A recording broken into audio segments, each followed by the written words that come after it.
कभी computer operator की नौकरी तो कभी साइकिल खींचकर दफ्तर जाने की मजबूरी। कहानी है एक ऐसे व्यक्ति की जिन्होंने जीवन के हर मोड़ पर संघर्षों को मात दी। जी हाँ, हम बात कर रहे हैं तेजस टुडे के समूह संपादक रामजी जायसवाल। कई लोगों ने अपने दरवाजे से मुझे लौटा दिया। कुछ काबिलियत तो आपके अंदर है नहीं, अभी हमारी योग्यता तो इस तरह लायक है नहीं, मैं बहुत कुछ जानता भी नहीं। अखबार है, ये कोई दुकान नहीं है, यहाँ नियमित होता है अखबार बराबर। कभी सैलरी वगैरह कैश मिलेगी तो 1500 रुपये महीने, यानी कि आप समझ सकते हैं कि 50 रुपये रोज का। तरुण मित्र में वो गए थे काम करने, तो उसका हमको कुछ बेनिफिट नहीं मिला, नहीं कुछ उसका पारिश्रमिक हमको मिला। पहली बार अपनी कमाई से और हमारे हाथ में सैलरी आया तो आपको बता दें राजन जी कि 750 रुपये में हम 700 रुपये की साइकिल खरीदे, 50 रुपये का हम नारियल वाली बर्फ़ी खरीदे, हमको बड़ा अच्छा लगता है।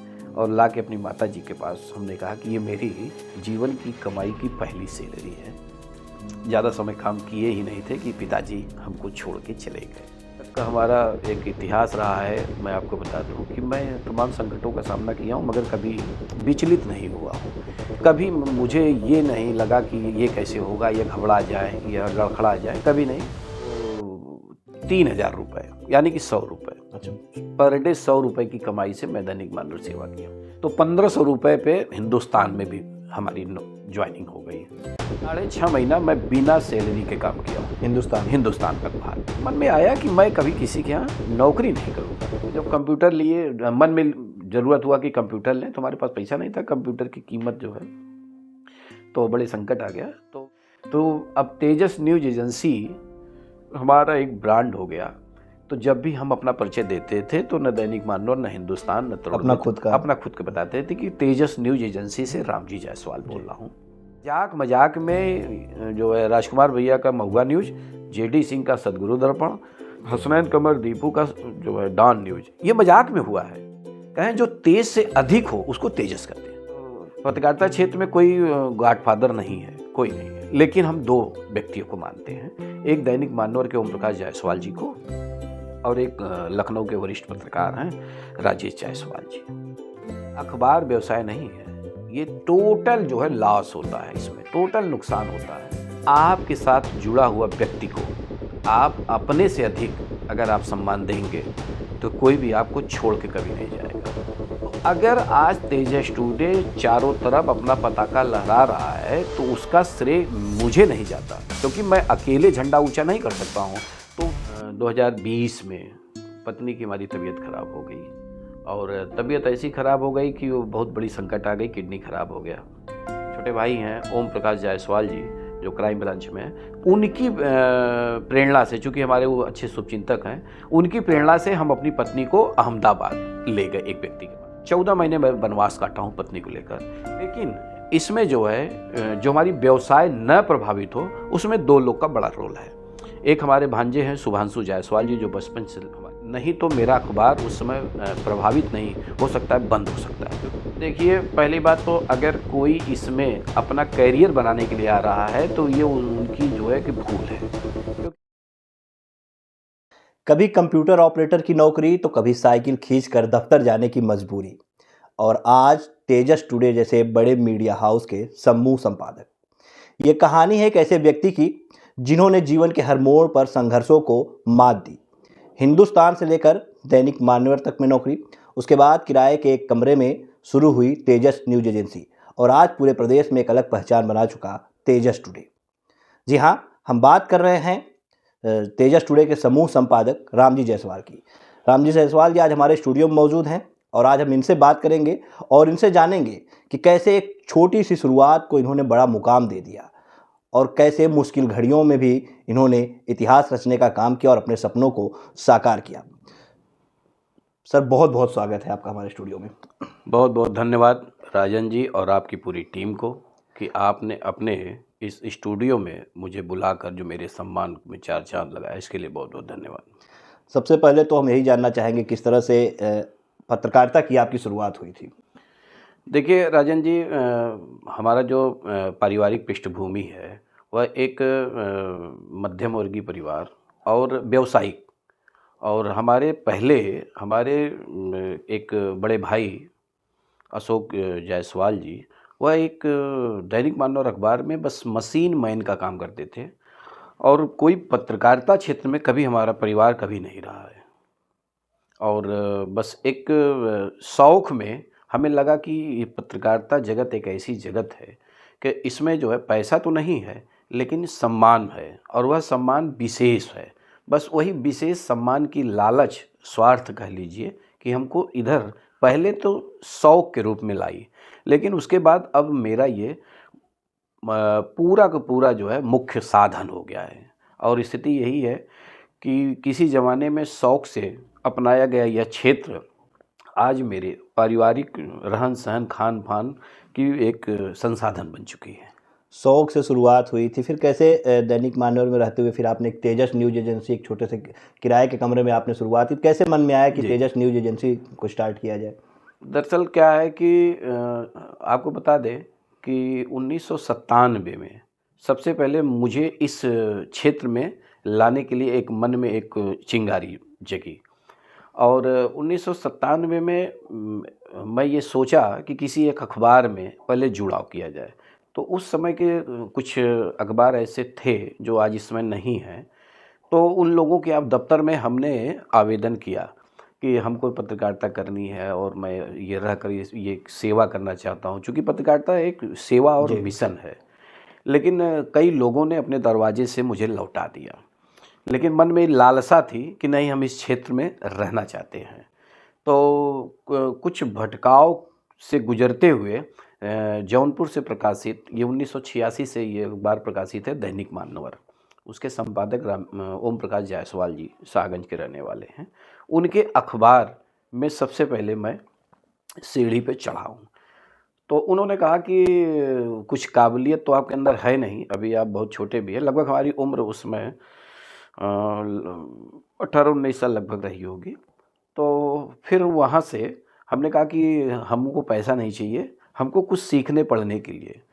तो हमको कंप्यूटर का कुछ ज्ञान था। तो उन्होंने कहा ठीक है, आप कंप्यूटर पे बैठकर आप देखिए कि खबरें कैसे टाइप होती है, पेज पे कैसे सेट होता है। तो उनके सुपुत्र थे विवेक जायसवाल जी, जो अब इस दुनिया में नहीं है। तो उन्होंने अपने बगल में अपनी कुर्सी बैठाकर हमको बताया कि देखिए ये खबर टाइप किया जाता है, इसको पेज पे लगाया जाता है। तो वो मुश्किल से हमको लगभग मिला के लगभग 3 साढ़े 3 महीना हुआ होगा। तो उसी समय तरुण मित्र यहाँ का एक प्रमुख अखबार है, जिसके संपादक कैलाश जी हुआ करते थे, वो इस दुनिया में नहीं है। तो उनका एक स्टाफ की शादी पड़ गई। तो उन्होंने कहा कि कोई एक बालक अगर मिल जाए तो हमारे कंप्यूटर पे ये पेज जो बनाना अगर हो जाए। तो वहाँ से ऑफ़र आया कि क्या आप जाएंगे? तो हमने कहा हमारी योग्यता तो इस तरह लायक है नहीं, मैं बहुत कुछ जानता भी नहीं हूँ। लेकिन उन्होंने कहा अरे बाकी वहाँ एक लोग सीनियर रहेंगे, वो आपको सिखाएंगे पढ़ाएंगे, कोई दिक्कत नहीं है। तो 15 दिन के लिए मैं तरुण मित्र गया, 15 दिन के लिए। तो जिनकी शादी थी वो चले गए, उनके स्थान पे हम काम करना शुरू किए। बगल में जो दूसरे ऑपरेटर थे तो हमको बता रहे थे ऐसे होता है, ऐसे होता है। तो 15 दिन के बाद जो है, जब जिनकी जगह पे हम गए थे अल्पकालिक, तो वह आ गए। तो फिर हमारी छुट्टी अपने आप को हम मान लिए। तो तत्कालीन संपादक महोदय और कैलाश जी ने कहा कि अगर आप करना चाहते हैं तो कर सकते हैं, चूँकि आप 3 साढ़े 3 महीना वहाँ सीखे ही हैं, 15 दिन यहाँ सीखे हैं, और हमारे यहाँ आपके लिए खुला दरबार है, आप कर सकते हैं। तो हमको एक अच्छा ऑफ़र मिला। तो उन दोनों ऑपरेटर के बीच में बीच-बीच में हमको मौका मिलता था, तो हम अपना काम करते थे और हमको सीखने को भी बराबर मिलता था। तो लगभग हम वहाँ पे कुल मिला के 1.5 साल तक काम किए थे। 1.5 साल में काफ़ी निखार आ गई थी।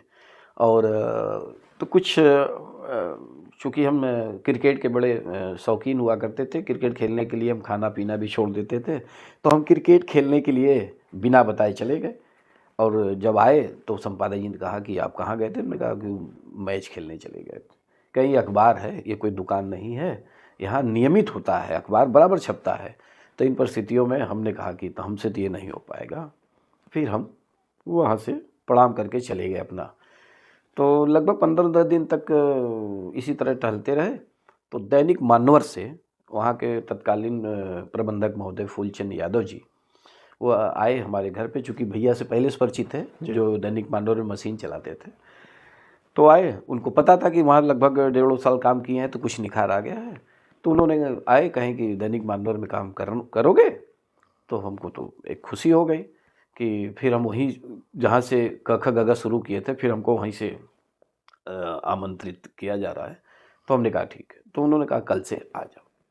तो हमको याद है डेट वो 26 नवंबर का डेट था, और उन्होंने कहा कि आ जाओ। हम गए और कहें कि अभी तुम्हें यहाँ फुल फेथ काम करना है। तो हमने कहा भैया सैलरी वगैरह कहीं मिलेगी? तो 1500 रुपये महीने, यानी कि आप समझ सकते हैं कि 50 रुपये रोज़ का। तो 1500 मिलेगा। तो हम, अब चूँकि उम्र भी कम थी और पारिवारिक पृष्ठभूमि भी बहुत मजबूत नहीं थी, तो इन परिस्थितियों में हमने जो है कि सहमति दर्ज करा दी।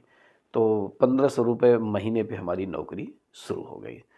तो जब महीना पूरा हुआ नवंबर का, चूँकि हमको याद है कि 26 नवंबर, तो 4 या 5 दिन बाद पूरा हुआ। तो 1 तारीख को संपादक जी ओम प्रकाश जायसवाल जी ने कहा कि सैलरी ले लो। तो हमने कहा हम तुम्हें 5 या 6 दिन हुआ है। कहे नहीं, जो उसके पहले जो तुम सीखे पढ़े थे उसको भी इसी में इंक्लूड किया जाता है। तो 4-5 दिन ये और उसको 10 दिन मानकर उन्होंने 15 दिन का हमको सैलरी 750 रुपये दिया। तो कहें ये अब 1 दिसंबर से पूरा 1500 महीने के हिसाब से मिलेगा। तो बड़ी खुशी हुई, और खुशी इस बात की है कि जो हम तरुण मित्र में वो गए थे काम करने, तो उसका हमको कुछ बेनिफिट नहीं मिला, ना ही कुछ उसका पारिश्रमिक हमको मिला। बस ये है कि वहाँ पर हमको सीखने का मौका मिला, क्योंकि वहाँ 2 वरिष्ठ ऑपरेटर महोदय थे जो आज भी हमारे संपर्क में है और बराबर सहयोग देते रहते हैं, आशीर्वाद है। जिसमें से एक विनोद यादव जी हैं आज भी। तो 750 रुपये जब मेरे हाथ में आया तो मुझे बड़ी खुशी हुई कि मैं पहली बार अपनी कमाई से, और हमारे हाथ में सैलरी आया। तो आपको बता दें राजन जी कि 750 रुपये में हम 700 रुपये की साइकिल खरीदे। चूँकि हम उसके पहले हम पैदल आते जाते थे। हमारे घर से दैनिक मानोर की दूरी लगभग 1 से 1.25 किलोमीटर है, और जब तरुण मित्र जाते थे तो लगभग 2 से 2.5 किलोमीटर है। लेकिन हमारे पास इतनी व्यवस्था नहीं थी, तो हम पैदल ही आते जाते थे। तो 700 रुपये की पहले मैं एक साइकिल ख़रीदा, और 50 रुपये का हम नारियल वाली बर्फ़ी ख़रीदे, हमको बड़ा अच्छा लगता है, और ला के अपनी माता जी के पास हमने कहा कि ये मेरी जीवन की कमाई की पहली सैलरी है। तो माता जी बड़ी खुश हो गई और बड़ा भावुक हो गई, और बाबूजी भी उस समय थे। और 1 दिसंबर से हमारा नए रूप में, नए कलेवर में दैनिक मानोर में हम काम किए, और ज़्यादा समय काम किए ही नहीं थे कि पिताजी हमको छोड़ के चले गए। और जब वो छोड़ के गए तो हमारी अवस्था आप समझ सकते हैं कि किशोरा और युवा के बीच मध्य मान लीजिए। तो संकट आ गया, चूँकि हमारी 2 बड़ी बहन, तो उनकी शादी हो गई तो अपने अपने घर थे। तो कहने का मतलब बाबूजी, माताजी, हम 3 लोग हुआ करते थे, मगर बाबूजी जब साथ छोड़ दिए तो माताजी के लिए हम पुत्र के साथ साथ उनके कंधे से कंधा मिलाकर समकक्षी अभिभावक के रूप में मेरा जीवन शुरू हुआ। खैर, हम अभी तक का हमारा एक इतिहास रहा है। मैं आपको बता दूं कि मैं तमाम संकटों का सामना किया हूं, मगर कभी विचलित नहीं हुआ हूं। कभी मुझे ये नहीं लगा कि ये कैसे होगा, ये घबरा जाए या लड़खड़ा जाए, कभी नहीं, क्योंकि मैं महादेव पर बड़ा विश्वास करता हूं। खैर, तो बाबूजी चले गए, तो अब हमको ये लगा कि हमको काम ही करना है, और माताजी की सेवा भी करनी है, परिवार चलाना है। अब 1500 रुपये पे हम वहाँ काम करना शुरू कर दिए, और लगभग 11.5 साल हमने दैनिक मानोर की सेवा की। उसी 1500 रुपये में नहीं, समय बीतने के साथ वह बढ़ता गया। लेकिन जो सबसे हाईएस्ट आया, जब ये 2009 तक जी हम दैनिक मानोर सेवा किए हैं, 2009 तक, तो 3000 रुपये, यानी कि 100 रुपये। अच्छा, पर डे 100 रुपये की कमाई से मैं दैनिक मानोर सेवा किया हूँ। और चूँकि 300 रुपये 100 रुपये रोज़, यानी कि 3000 महीने में, तो अब 2 माँ बेटे की गुजारा कैसे चलेगी। तो इन परिस्थितियों में टीडी कॉलेज के पास जो है तेजस जो है एक इंस्टीट्यूट हुआ करता था, इस समय वहाँ तेजस कलर लैब खुला हुआ है। तो विजय सिंह जी, तो उनका हमारे ऊपर बड़ा एहसान है, चूँकि मुझे कंप्यूटर पे उंगली रखना उन्होंने ही बताया। नहीं तो मैं कंप्यूटर का ABCD नहीं जानता था, और न उसकी कोई पढ़ाई किया था, न उसके पास उस समय मेरे पास न कोई डिग्री थी। तो उनका बड़ा हमारे ऊपर एहसान है। तो उन्होंने कहा कि आप वहाँ जाते ही हैं तो बीच में जो टाइम आपके पास मिले तो हमको भी दे दिया करिए, कुछ हमारे पास जॉब वर्क रहता है तो जी। उसकी भी भरपाई कुछ न कुछ आपके खर्च में होती रहेगी। खैर, तो हम टाइमिंग क्या है कि सुबह 1 घंटा 1.5 घंटा करते थे, फिर 9 बजे पार्ट टाइम में वो भी चल रहा था। हाँ, दैनिक भानवर चले जाते थे, फिर शाम को आते थे, वो अपना जितनी दिन भर का काम रहता था लेके रखे रहते थे, तो हम उसको करते थे। और इसी तरह करते करते तो उनका भी काम थोड़ा डाउन होने लगा, तो हमारे सामने एक फिर संकट आई कि उस समय हमारी तनख्वाह लगभग 2200 या 2250 रुपये हो गई थी। तो हमने कहा एक काम तो इधर हो रहा था, एक उधर हो रहा था, तो थोड़ी सी भरपाई हो जा रही थी खर्च में, लेकिन जब इन्होंने काम थोड़ा सा डाउन हो गया तो हमारे पास संकट आ गया। लेकिन उसी बीच जो है हिंदुस्तान में उस समय ब्यूरो चीफ हुआ करते थे मधुकर तिवारी भैया, जो इस समय डॉक्टर मधुकर तिवारी हैं और PTI के आप ब्यूरो हैं। तो उन्होंने कहा कि हिंदुस्तान में जो है दैनिक भानवर के बाद 9 से 4 हमारा दैनिक भानवर टाइम था, कहें कि अब घर पे जाके थोड़ा नाश्ता पानी करके हिंदुस्तान चले आया करो, 9 साढ़े 9 तक जो हिंदुस्तान सेवा दिया करो, तो उसका भी अलग से पैसा मिलेगा। तो 1500 रुपये पे हिंदुस्तान में भी हमारी ज्वाइनिंग हो गई। और ज्वाइन तो करा दिए लेकिन सैलरी नहीं बन पाई थी, क्योंकि हिंदुस्तान थोड़ी सी बड़ी कंपनी है तो उसकी सिस्टम सारे कायदे कानून थोड़ा से दूसरे रूप में। तो लगभग 1-1.5 महीने के बाद उनका जो है उस पद से दूसरे पद पे आ गए, और उस पद पे जो है कि कुमार सोबीर साहब जो बड़े वरिष्ठ पत्रकार हैं, तो उनका आगमन हो गया। तो जब उनका आगमन हुआ तो उन्होंने, सब लोग अपनी अपनी बात, होता है ना ऑफिस में कि कौन क्या है कैसे क्या है, तो सब तो परमानेंट थे और हम अस्थायी थे। तो हमने कहा सर तो हमारे लिए क्या आदेश है? कहें देखो बेटा, अब मधुकर जी रखवाए ठीक है, 1-1.5 महीने तुमने काम भी किया तो तुम्हें सैलरी तो मिलनी चाहिए, और हिंदुस्तान कंपनी ऐसी है कि जिस दिन तुम यहाँ आए थे उसी दिन तुम्हारा बायोडाटा, तुम्हारा नाम, तुम्हारा जो है सब कुछ कंपनी को चली गई है। तो इसको तो भूल जाओ कि वो पैसा नहीं देंगे, लेकिन तुम्हें धैर्य रखना पड़ेगा, पैसा मिल सकता है। तो कुमार सोबीर साहब जो है कि बड़े जीवट व्यक्ति थे और बड़ी अच्छी पकड़ भी उनकी अपने हिंदुस्तान लिमिटेड कंपनी में। 6.5 महीना मैं बिना सैलरी के काम किया हूँ हिंदुस्तान अखबार में। लेकिन एक ही बात हमको अच्छी लगती थी कि कुमार सोबीर ने कहा कि जो पैसा मिलेगा इतना तो तुम जानो, पैसा न मिले इसको भूल जाओ।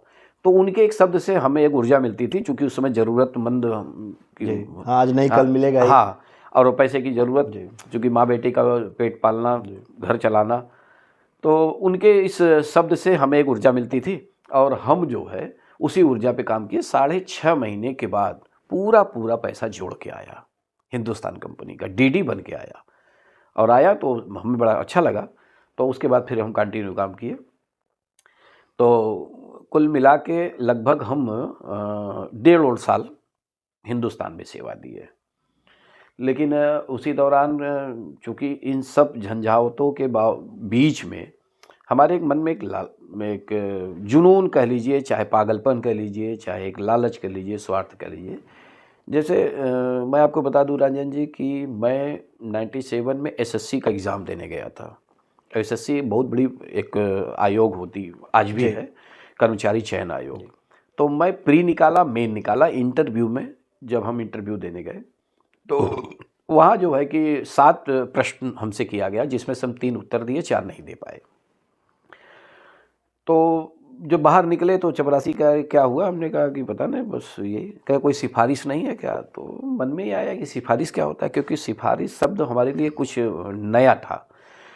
तो कहे सिफारिश मतलब कि कोई अधिकारी परिचित हो तुम्हारा, या कोई MP MLA, कोई पैरवी। तो हमें लगा कि अच्छा उनसे कहलवाना पड़ता है।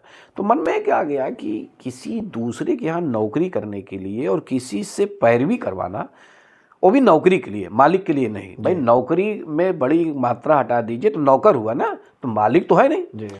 तो मन में आया कि मैं कभी किसी के यहाँ नौकरी नहीं करूँगा। और बस वही जुनून, जब ये सब दैनिक भानवर, तरुण मित्र, हिंदुस्तान, तो हमने कहा अच्छा। उसी दौरान हम देखते भी थे कि ये इसमें से निकल के उसमें चले गए, उसमें से निकाल दिए गए। ये तो मन में आया कि कल हमारे साथ भी ऐसा हो सकता है, कल हम भी निकाले जा सकते हम भी हैं। निकाले जा सकते हैं, अस्थाई नहीं है। तो मन में आया कि अपना स्वयं का कुछ करने की। तो उस समय जो आज ये सोशल प्लेटफार्म है, ये ऐसी कोई व्यवस्था नहीं थी। आपको बता दें कि उस समय जो है कि पहले जब पत्रकारिता की शुरुआत हुई थी तो खबर को लिखा जाता था और उसको एक लिफाफे में पैक किया जाता था और वह गाड़ी पे रखा जाता था। तो बनारस, इलाहाबाद जैसे जगह जाता था तो लिफाफा वहाँ उतरता था, तो फिर वह उसकी कंपोजिंग हाथ से होती थी, तब जाके अखबार छपता था। और फोटो अगर किसी के छपवाना होता था तो 3 दिन बाद छपता था। ये इस तरह की व्यवस्थाओं में कमी उस समय हुआ करती थी। फिर बाद में फैक्स आ गया कि यहाँ हम कागज़ पे लिखे, फैक्स कर दिए, वहाँ पहुँच गया और टाइप हो गया। फिर बाद में मेल आया। मेल आ गया जी। हाँ, तो मेल से जैसे क्या है कि लोग खबरें जो है कंप्यूटर से टाइप करके भेजते थे तो उसको निकाल के होता था जी। तो हमको उस समय प्रमुख यही लगभग 8-10 अखबार थे। कुछ ऐसे अखबार थे कि जिनके जिला संवाददाता वगैरह उनके पास संसाधन की कमी थी। संसाधन में से जैसे कि वो ऑफिस खोलें, कंप्यूटर लगाएं, फैक्स मशीन लगाएं, फिर ब्रॉडबैंड लगाएं, तब तो सारी व्यवस्था। इस तरह का जो आज हर मोबाइल नेट से जुड़ा हुआ है, उस समय नहीं हुआ करता था। मोबाइल का ज़माना ही नहीं था। तो इन परिस्थितियों में हम अपने मोहल्ले में एक हमारे मित्र हुआ करते थे, तो निःशुल्क वो अपने कमरे में हमको जगह दे दिए, कहें आप बैठो। तो हमारे मन में था कि अगर मैं एक कंप्यूटर ले लूँ और एक फैक्स मशीन ले लूँ और एक ब्रॉडबैंड लगवा लूँ, तो क्या है कि जगह जगह से खबर हम कलेक्ट करके हम कंप्लीट करेंगे। और जिनके पास संसाधन नहीं था खबरें कलेक्ट करने की और खबरें भेजने की अपने अपने मुख्यालय, तो उनकी हम सेवा करें, उस सेवा का फल में हमको मिलेगा। तो उस समय दैनिक जागरण, अमर उजाला, हिंदुस्तान और शायद आज जनसंदेश का जन्म नहीं था, और तरुण मित्र, दैनिक मानवर और राष्ट्रीय सहारा के अलावा किसी के पास कोई व्यवस्था नहीं हुआ करती थी। तो हम जब कंप्यूटर लिए, मन में ज़रूरत हुआ कि कंप्यूटर लें, तो हमारे पास पैसा नहीं था, कंप्यूटर की कीमत जो है, तो बड़े संकट आ गया। तो बाजितपुर तिराहे पे एक तेजस कंप्यूटर है, चूँकि हम सब वही जैसे तेजस कलर लैब है वैसे तेजस कंप्यूटर है, तो उन्होंने जो है हमको उधार कंप्यूटर दिया। अच्छा। हाँ, और उन्होंने कहा कि ठीक है और इसको धीरे धीरे पैसा देना। तो हम 500-500 रुपये इकट्ठा करके उनको देते गए। अच्छा, कंप्यूटर दिए तो कीबोर्ड भी नहीं था उस समय, तो कीबोर्ड हम वही हमारे जो टीडी कॉलेज के पास तेजस कलर लैब है, तो कीबोर्ड उन्होंने दिया। तो उनकी कीबोर्ड और वहाँ से कंप्यूटर ख़रीदे। और हमारे मोहल्ले में जो हमारे मित्र हुआ करते थे, संजय शर्मा जी, उन्होंने अपने घर में हमको निःशुल्क एक जगह दे दिया। तो वहीं से हम खबरों को जो है कलेक्ट करते थे, टाइप करते थे, अब उसके बाद रखते थे। तो जो जो हमसे टाई अप करते थे उनको हम खबरें भेजते थे उनके मेल पे। तो हमको जो है उसका पारिश्रमिक मिलता था 500 से लेके 800 रुपये तक। कोई 500 देता था, कोई 600, कोई 700, कोई 800 तक हाईएस्ट देता था। तो उस समय लगभग 10 से 12 ऐसे ब्यूरो हुआ करते थे जो संसाधन विहीन थे और मेरे भरोसे थे। तो उनको मैं जब खबरें भेजता था तो हमको मंथली देते थे। तो हमको कुछ जब मिलने लगा तो ये महसूस हुआ कि ये अच्छा चीज़ है। तो हमने फिर भारत सरकार से उसका रजिस्ट्रेशन करा लिया, क्योंकि हम जानते थे कि कोई भी चीज़ हो तो अथेंटिक होना चाहिए। तो तेजस न्यूज एजेंसी नाम से हम रजिस्ट्रेशन कराए। तो अब तेजस न्यूज एजेंसी हमारा एक ब्रांड हो गया। तो जब भी हम अपना परिचय देते थे तो न दैनिक मानवर, न हिंदुस्तान, न तरुण अपना मित्र, अपना खुद का बताते थे कि तेजस न्यूज एजेंसी से रामजी जायसवाल बोल रहा हूँ। तो महादेव की कृपा से अब हमको बहुत जल्दी एक सम्मान मिलने लगा। उसका कारण यह है कि जिनका खबर हम भेजते थे वह हमारे साथ, उनका एक टीम मिल गई। फिर उस ज़माने में खबरें जब एक चलती थी तो उस खबर का जो है कि इतनी तेज़ जो है कि रिएक्शन होता था कि हर आदमी ढूंढता था, निवेदन करता था, कुछ धमकियाँ भी आती जाती थी। खैर, तो एक कंपनी मिल गई। तो जब हम लोग कहीं आते जाते थे तो साथ में आना जाना, और तेजस वाले, तो एक ब्रांड हो गया था। बिल्कुल, एक मैं जानना चाहता हूँ, जैसे तेजस न्यूज एजेंसी के बाद फिर तेजस टुडे अखबार जब आपका आरएनआई हुआ, तो क्या आपके मन में ये था कभी कि हाँ एक दिन ये ब्रांड बन जाएगा? नहीं, आपको बता दें कि जब 6 दिसंबर 2009 को हम ये तो तेजस टुडे का स्थापना दिवस है, लेकिन उसके लगभग 17 दिन पहले हमारे मन में ये आया कि जैसे तमाम अखबार हैं, जी कुछ अखबार ऐसे हैं जो बाहर के हैं और यहाँ उसके ब्यूरो लोग बने हैं अपनी अपनी, तो मन में आया कि क्या एक अखबार मैं अपना भी तो निकाल सकता हूँ। तो हम उसके लिए आपस में चर्चा पर चर्चा किए।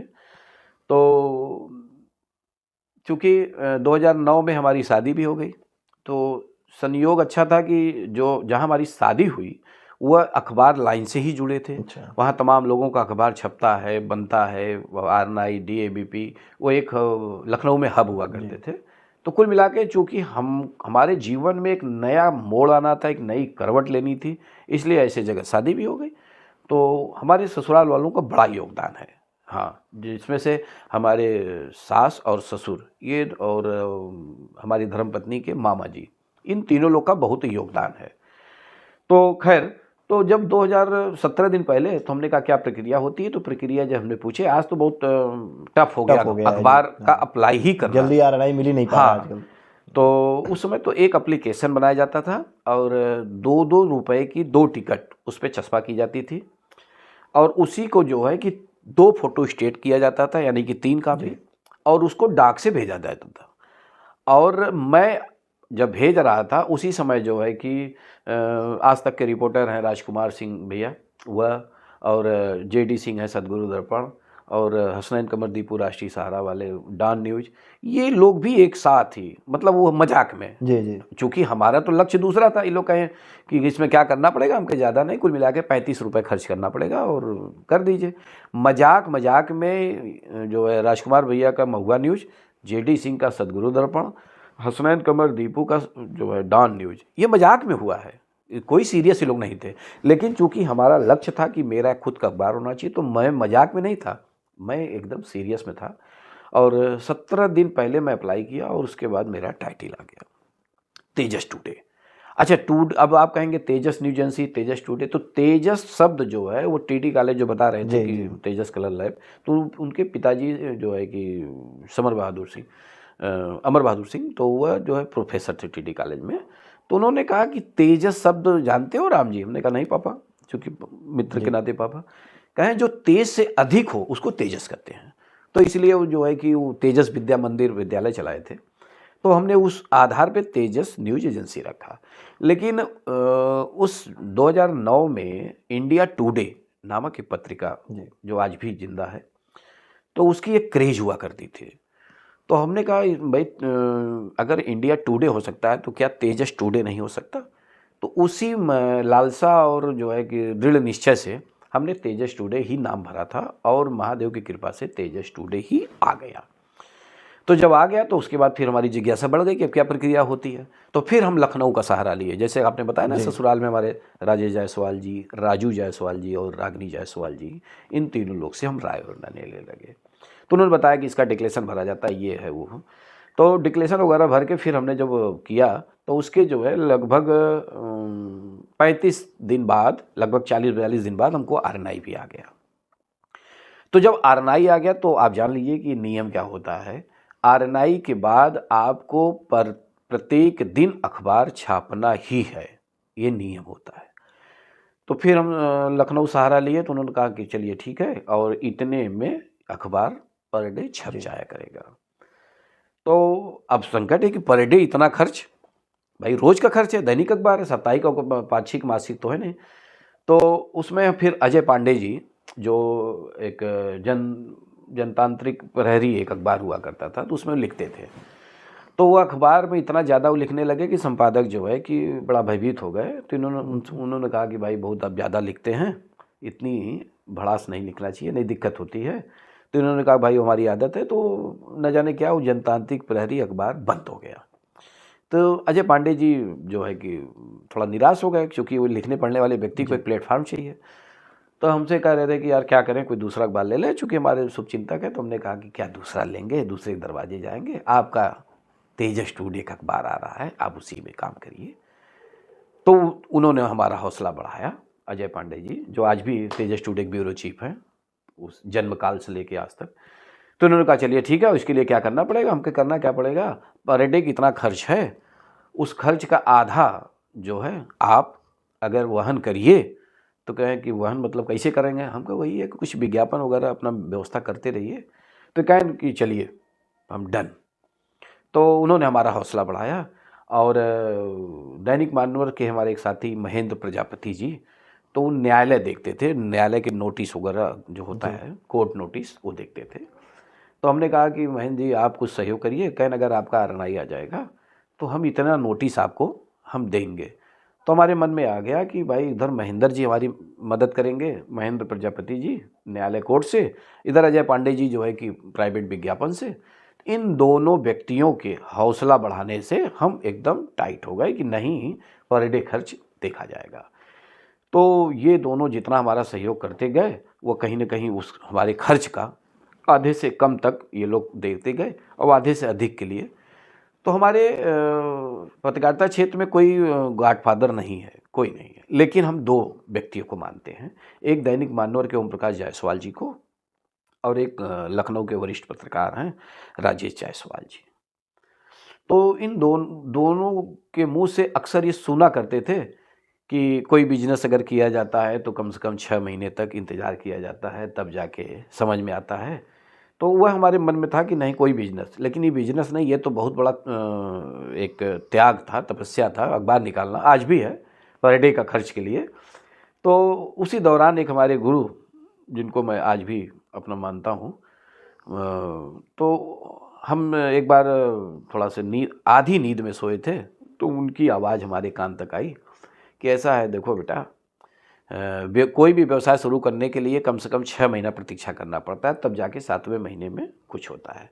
लेकिन अखबार व्यवसाय नहीं है, ये टोटल जो है लॉस होता है, इसमें टोटल नुकसान होता है। तुम्हें कम से कम जो है 5 से लेकर 9 साल तक प्रतीक्षा करनी पड़ेगी, तब जाके तुम इसका बेनिफिट उठा सकते हो। हमने कहा मिनिमम 5 साल? कहें हाँ 5 साल तक तुम्हारा नुकसान ही होगा, उसके बाद तब जाके तुम लेवल में आओगे। 9 साल के बाद तुम इससे बेनिफिट पा सकते हो। अब चूँकि एक जुनून था कि मेरा एक खुद का अखबार, मेरा वजूद, आने वाले दिनों में मैं इससे कहलाऊँ जाऊँगा कि ये तेजस वाले राम जी तेजस वाले, तो मन में हमने दृढ़ निश्चय किया। और 2 हमारे सहयोगी थे ही, हमने कहा अगर 2-4 और अगर बन जाते तो कुछ हमारा खर्च और हो जाता। खैर हमारे गुरु ये भी उस समय बताए कि अखबार में एक दिन का कभी भी आकलन मत करना कि आज, क्योंकि इसलिए कि आज कोई विज्ञापन अगर आया तो ठीक, नहीं तो घर से जाएगा। 2 दिन का भी आकलन मत करना, इसका आकलन जो है मंथली, त्रैमासिक, अर्धवार्षिक और वार्षिक करना कि 1 महीने में कितना खर्च हुआ और 1 महीने में तुम्हारा कितना आया, तब जाके। तो उनकी बात हमको झकझोर दी। हमने कहा 1 महीने नहीं, सीधे सीधे हम जो है 1 साल का हम आय व्यय अपना निकालेंगे कि 1 साल में मैंने क्या खोया क्या पाया। तो वही इन सब से ऊर्जा हमको मिलती गई और उसमें लगते गए। शुरू में काफ़ी पैसा हमारा लगता गया, लेकिन चूँकि एक अडिग दृढ़ निश्चयी होने के नाते और लगातार, और फिर वही है कि 2 से 4 हुए, 4 से 6 हुए, फिर धीरे धीरे आज तेजस परिवार में जो है तमाम लोग काम कर रहे हैं। तो एक अच्छा लीडर बनने के लिए आप किस तरह से जो है तैयार रहते हैं, किस तरह से आप काम करते हैं? जो देखिए राजन जी, अब चूँकि ये व्यक्तिगत होता है, कभी अपने मूल को सार्वजनिक नहीं करना चाहिए, लेकिन चूँकि आपका प्रश्न बहुत ही लाजवाब है और हम तो समाज को एक संदेश देते हैं। आपके साथ जुड़ा हुआ व्यक्ति को आप अपने से अधिक अगर आप सम्मान देंगे तो कोई भी आपको छोड़ के कभी नहीं जाएगा। नहीं तो अखबार की दुनिया में एक से एक बड़े बड़े अखबार हैं जो अपने आप को बनते हैं, लेकिन वहाँ सम्मान नहीं है। और तेजस टुडे, जिसको हम टुडे शब्द हटाकर तेजस परिवार के एक स्लोगन बना दिया हूँ, तेजस परिवार, तेजस परिवार। मेरा व्हाट्सएप ग्रुप भी वही है, सब कुछ है, मैं अपने आप को लिखता भी हूँ तेजस परिवार, और भी सब लोग लिखते हैं। तो मुझे ये आया कि चाहे अजय पांडे जी हों या महेंद्र प्रजापति जी, कल बीच में और भी कुछ लोग आए, वर्तमान में बहुत लोग आए, तो अगर आज तेजस टुडे चारों तरफ अपना पताका लहरा रहा है तो उसका श्रेय मुझे नहीं जाता, क्योंकि मैं अकेले झंडा ऊंचा नहीं कर सकता हूं। तो उसमें जो है अजय पांडे जी, महेंद्र प्रजापति जी, रमेश चंद्र यादव जी, संजय शुक्ला जी, इस टाइप के शुरुआती हमारे साथी हैं कि ये सब लोग जा जाके, जैसे ये लोग कहीं जाते हैं मैं तेजस टुडे अखबार से आया हूँ और हमारे संपादक रामजी जायसवाल हैं। तो ये लोग जगह जगह हमको जो है कि बहुप्रचारित किए हैं। अच्छा, उसका कारण है कि हमारे तेजस परिवार में जुड़ने वाले लोग, ये तो अब कुछ जूनियर आ गए, नहीं तो सब बड़े बड़े हैं। वैसे भी हमारे परिवार का संस्कार रहा है कि हम अपने बड़ों नहीं, अपने से छोटों का भी सम्मान करता हूँ। और खैर जितने हमसे जुड़े सब बड़े हैं, तो हम इनको बहुत अधिक सम्मान देता हूँ। कल भी देता था, आज भी देता हूँ। और अगर कभी हम किसी अधिकारी, किसी राजनीतिक या किसी व्यक्ति के पास जाते थे तो इनको पहले बैठाते थे, बाद में हम बैठते थे। तो इनको लगता था कि यार ये तो गजब के हमारे संपादक हैं, और मतलब ये मुखिया हैं, इनके बलबूते हम लोग समाज में जो है चारों तरफ झंडा ऊंचा करते हैं, एक अलग डंका बजाते हैं, लेकिन ये हम लोग को आगे कर देते हैं। तो कहीं ना कहीं वो प्रेम का जो धागा है वह हमको इनको बांध के रखा है। और नज़र न लगे, जितने लोग हमारे साथ कल जुड़े थे वह लोग आज भी जुड़े हैं, और हमको पूर्ण विश्वास है कि ये अंतिम सांस तक जुड़े रहेंगे। अच्छा, इस बीच देखा जाए तो एक ऐसा कठिन दौर भी आया जब आपकी पत्नी पिताजी की तबीयत जो है ख़राब हुई। उस कठिन दौर ने किस तरह से आपको बदला और कैसे आपने उस समय भी जो अपने को बना के रखा, उस संघर्षों के दौर से कैसे आप निकले जो है? देखिए राजन जी, ये जो है 2020 में पत्नी की हमारी तबीयत ख़राब हो गई, और तबीयत ऐसी ख़राब हो गई कि वो बहुत बड़ी संकट आ गई, किडनी ख़राब हो गया। और वो भी कोरोना काल में। इन परिस्थितियों में अब हमको जौनपुर से बनारस लगभग 9 दिन बनारस हमको रहना पड़ा, 2 महीने पीजीआई, फिर लगभग 1 साल तक हम कानपुर, आजमगढ़ और लखनऊ और तमाम जगह जो है दवा किया, लेकिन कहीं हमको राहत नहीं मिली। और उसी दौरान जो है हमारे एक छोटे भाई हैं ओम प्रकाश जायसवाल जी, जो क्राइम ब्रांच में हैं, उनकी प्रेरणा से, चूँकि हमारे वो अच्छे शुभचिंतक हैं, उनकी प्रेरणा से हम अपनी पत्नी को अहमदाबाद ले गए एक व्यक्ति के माध्यम से। और लगभग 14 महीने तक मैं अपने व्यवसाय तेजस टुडे, घर, समाज, जौनपुर से एकदम दूर हो गया था। 14 महीने मैं वनवास काटा हूँ पत्नी को लेकर। लेकिन इन 14 महीने में जहाँ हमारे अपने शुभचिंतकों ने हमारे लिए दुआ किया, हमारे लिए तन मन धन से हमारी मदद किए, वहीं जो है हमारा पूरा परिवार मेरे लिए खड़ा था, जो हमको संबल दे रहा था। और मैं अपनी पत्नी को लेकर, अपनी सासू माँ रागिनी जायसवाल जी और अपनी दीदी सुशीला जायसवाल जी, इन दोनों के सहयोग से मैं भ्रमण कर रहा था, और पीछे मुड़ के नहीं देखा कि हमारा व्यवसाय चौपट हो रहा है, हमारा परिवार, बच्चे बिखर रहे हैं परिवार में, क्योंकि हमारा परिवार हमारे लिए खड़ा था। हमारे कुछ ऐसे शुभचिंतक हैं, एक राजेश साहू जी हैं, अजय पांडे जी हैं, विनोद यादव जी हैं, ये सब हमारे घर की व्यवस्था को देख रहे थे, सब्जी, तेल, मसाला, क्या घटा क्या बढ़ा। संजय शुक्ला जी हैं। लेकिन इसमें जो है, जो हमारी व्यवसाय न प्रभावित हो, उसमें 2 लोग का बड़ा रोल है। एक हमारे भांजे हैं शुभांशु जायसवाल जी, जो बचपन से हमारे पास ही रहते हैं, वह जौनपुर की पूरी बागडोर संभाल लिए। और हमारे साले साहब हैं शुभम जायसवाल जी, जो लखनऊ बैठते हैं, उन्होंने हमारी लखनऊ की पूरी ऑफिस संभाल ली। ये दोनों, शुभम जी और शुभांशु जी, ये दोनों रामजी जायसवाल के रूप में काम किए। और उस 14 महीनों में ये लोग इतना मेहनत किए हैं कि नहीं तो मेरा अखबार उस समय प्रभावित नहीं हो सकता है, बंद हो सकता है, क्योंकि अखबार बंद नहीं होता, वह नियमित चलता है, नियमित उसका खर्च है, नियमित काम है। लेकिन ये दोनों लखनऊ और जौनपुर की बागडोर ये शुभांशु जी, शुभम जी ने जो संभाल लिया, उससे हमारे सामने आर्थिक संकट नहीं आई। उसका कारण है अखबार छपता गया। बिल्कुल। जब अखबार छपेगा तो विज्ञापन आएगा, विज्ञापन जाएगा तो भुगतान होगा। तो इन परिस्थितियों में, लेकिन उसमें जो है कि हमारे कुछ ऐसे प्रतिनिधि हैं कि जो एक सूत्री कार्यक्रम करके केवल विज्ञापनों का भुगतान ही कराए हैं। तो उनका नाम मैं लेने से चूकूंगा नहीं, जिसमें एक ब्रजेश यादव जी हैं। उन्होंने कहा भैया आप केवल भाभी का उपचार कराइए और हम पैसे सारे विज्ञापन भुगतान कराऊंगा, और जब आप सही होइएगा तब आप हमको हमारा जो कमीशन होता है, जो शेयर होता है, वह दीजिएगा। तो ब्रजेश यादव जी, बाबा रमेश यादव, और जो है कि डॉक्टर प्रदीप दुबे जी, हाँ, और जो है इस तरह के 1-2 लोग और हैं कि ये वो लोग हमारे लिए टोटल लग गए। और जब तक हम पत्नी को लेकर बाहर भटक रहे थे, तब तक उन्होंने केवल भुगतान कराया, कमीशन की बात नहीं की कि मेरा कौन सा हिस्सा कब मिलेगा। फिर बाद में आने पे सबका हमने दिया। तो उन लोग का बड़ा रोल है। आखिरी सवाल आपसे लेना चाहेंगे कि आज के युवा जो पत्रकारिता में अपना करियर आजमाना चाहते हैं, उनके लिए क्या संदेश देंगे, क्या मैसेज देंगे आप? अब देखिए, पहली बात तो अगर कोई इसमें अपना करियर बनाने के लिए आ रहा है तो ये उनकी जो है कि भूल है। क्योंकि जो पत्रकारिता है राजन जी ना, वह देखिए एक हिसाब से मिशन है, सेवा है, और इसमें बहुत दुश्मनी का ये भंडार है। जैसे हम तेजस टुडे अखबार चला रहे हैं और किसी हम भू माफिया या किसी बदमाश के खिलाफ अगर हम खबर लगा दे रहे हैं तो स्वाभाविक है कि मेरी उसकी सीधी सीधी दुश्मनी हो गई। ठीक, कोई पीड़ित व्यक्ति है जिसके ज़मीन पर कोई कब्जा किया हुआ है और वह एक छोटी सी शिकायत जिलाधिकारी, पुलिस अधीक्षक और मुख्यमंत्री पोर्टल पे जो है करता है, उसकी खबर को मैं छापता हूँ तो पीड़ित के लिए एक आंसू हम रोक लिए, लेकिन जो कब्जा किया रहता है उससे दुश्मन हो गया। तो ये एक हिसाब से पत्रकारिता जो है टोटल रिस्की है, और अगर कोई ये चाह रहा है कि हम यहाँ आके व्यवसाय करें तो उसकी मूर्खता है, क्योंकि ये व्यवसायिक नहीं है, ये सेवा है। और युवा पीढ़ी तो मैं यही नसीहत दूंगा, यही उनको एक संदेश दूंगा कि अगर उनको अपना करियर बनाना है तो किसी अन्य क्षेत्र में बनाएं, क्योंकि पत्रकारिता में करियर बनता नहीं, बिगड़ता है। अगर खुद का मेरा अखबार ना होता और खुद की हमारी टीम ना होती तो आज हम अखबार अपना बंद करके कोई व्यवसाय करते, और इतनी टीम अब किसी व्यक्ति को मिलना मुश्किल है। कारण है कि पत्रकार जिस समय 2009 में हम तेजस टुडे अखबार निकाले, उस समय अखबारों की संख्या कम थी। अब अखबारों की संख्या ज़्यादा है, तो जब ज़्यादा संख्या होगी तो इसी में से लोग बटेंगे, और जब किसी भी चीज़ की संख्या ज़्यादा होती है तो उसमें गिरावट आ जाती है।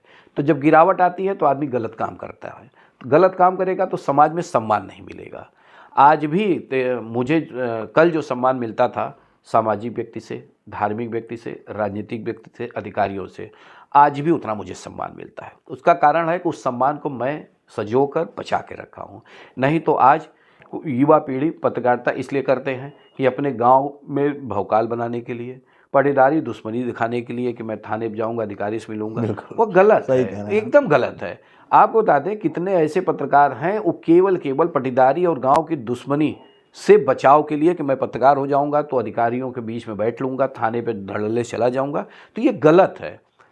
आप पत्रकार हैं, पक्षकार नहीं हैं। अगर वास्तव में अगर आप पत्रकारिता करना चाहते हैं तो आपके घर की भी गलती आपको उजागर करना पड़ेगा, क्योंकि हम देश के चौथे स्तंभ माने जाते हैं। और आपको बता दें वर्तमान में इतनी दूषित हो गई, इतनी दुर्घटनाएं होती हैं, एक सीख जो है कि हत्या और लूट हो जा रही हैं, राह चलते आदमी को गोली और छिनेती हो जा रही है। उसके बावजूद बताइए कि अगर पत्रकारिता न होती तो क्या स्थिति होती, जबकि सबको पता है कि मैं किसी न किसी पत्रकार के कैमरे में कैद हो रहा हूँ।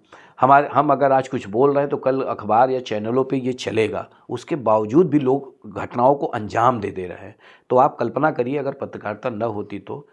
और मैं एक चीज़ बताता हूँ कि मैं अपने अखबार में अगर किसी की निगेटिव बात अगर छाप रहा हूँ तो उसको निगेटिव न माना जाए, उसको अपनी वो कमी माने। आपको बता दें 15 साल पहले की पत्रकारिता में ये हुआ करती थी कि अगर मैं किसी व्यक्ति या विभाग के बारे में एक फ़ोटो अगर 4 लाइन खबर लिखता था तो उस विभाग से फ़ोन आता था, जायसवाल जी बहुत बहुत धन्यवाद, वहाँ हमारी ध्यान नहीं गया था जी। तो बड़ी खुशी होती है। लेकिन आज किसी व्यक्ति या विभाग के बारे में अगर आप लिख दीजिए, उनको लग रहा है कि मेरे खिलाफ ये खबर छाप दिया, वो दुश्मनी निकालते हैं। तो ये उनकी गलत सोच है। हम उस कमी को उजागर करके आपका ध्यान आकर्षित कर रहा हूँ। और मैं जो है जनता का सेवक हूँ, समाज का सेवक हूँ। अखबार में लिखा जाता है, जब हम लोग की जो डिक्लेरेशन भरा जाता है तो उसमें लिखा रहता है जन कल्याणकारी योजनाओं से ओतप्रोत। कहने का मतलब कि जो भी जनता के बीच की जो बात है वह हम अधिकारी और शासन तक पहुँचाने के एक माध्यम है, उसको गलत अर्थ न निकाला जाए। बहुत बहुत धन्यवाद रामजी जी आपका। तो संघर्ष जीवन का एक हिस्सा होता है, लेकिन उससे लड़कर आगे निकलना ही असली जीत होती है। ये सीख हमें मिलती है रामजी जायसवाल जी की इस यात्रा से। और ये सिर्फ इनके मीडिया संस्थान की कहानी नहीं थी, बल्कि ये साहस, मेहनत और विश्वास की प्रेरणादायक यात्रा है, जिसके तौर पे आप लोगों को इससे कुछ ना कुछ सीखने को मिलेगा। फिर मिलेंगे अगले एपिसोड में, तब तक के लिए धन्यवाद।